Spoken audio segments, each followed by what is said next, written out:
আসসালামু আলাইকুম। Design with me চ্যানেলে আপনাদের স্বাগতম। আজকের ভিডিওতে আমি আপনাদের দেখাবো কিভাবে একটি লেটার এম লোগো তৈরি করবেন খুব সহজে। তো চলুন শুরু করা যাক। সবার প্রথমে আমি একটি ইলিপস টুল থেকে একটি বৃত্ত তৈরি করব এবং বৃত্তটিকে আমি ব্ল্যাক কালার দিয়ে ফিল করব। এরপর সিলেকশন টুলে যাব এবং এই বৃত্তটির একটি কপি নিব, কিবোর্ডের অল্টার এবং শিফট চেপে নিচের দিকে নিয়ে আসব এবং এই বরাবর আসার পর আমি ছেড়ে দিব। এরপর এই দুটি বৃত্তকে সিলেক্ট করে অল্টার চেপে এবং শিফট চেপে ডান দিকে নিয়ে যাব এবং এই পর্যায়ে আসলে আমি এটাকে ছেড়ে দেব। এরপর কন্ট্রোল ডি দিব ২ বার। তো এভাবে আমার মোট ১০টি সার্কেল তৈরি হয়ে যাবে। এবার আমি সবগুলো সার্কেলকে একসাথে সিলেক্ট করব এবং শেপ বিল্ডার টুলে গিয়ে এই বৃত্ত থেকে আমি এভাবে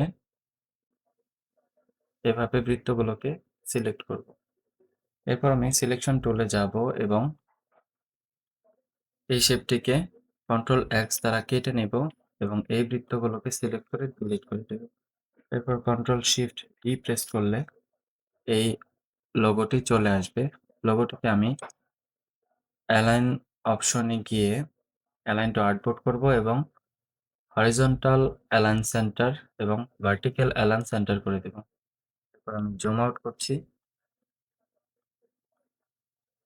হরিজন্টাল অ্যালাইন সেন্টার এবং ভার্টিক্যাল অ্যালাইন সেন্টার করব। এরপর আমি এই লোগোটিতে একটি ব্যাকগ্রাউন্ড দেব এবং একটি গ্রেডিয়েন্ট দেব। তো গ্রেডিয়েন্ট দেওয়ার জন্য আমি এখানে গ্রেডিয়েন্ট নিয়ে রেখেছি। এবার লোগোটিকে সিলেক্ট করে এইখান থেকে গ্রেডিয়েন্টটাকে সিলেক্ট করব এবং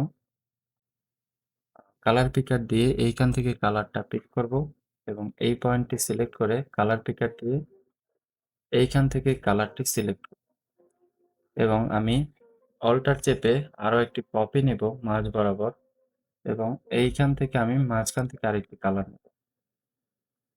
তারপর সিলেকশন টুলে যাব এবং আমি যদি আপনাদের দেখাই, তো লোগোটি তৈরি হয়ে গেল।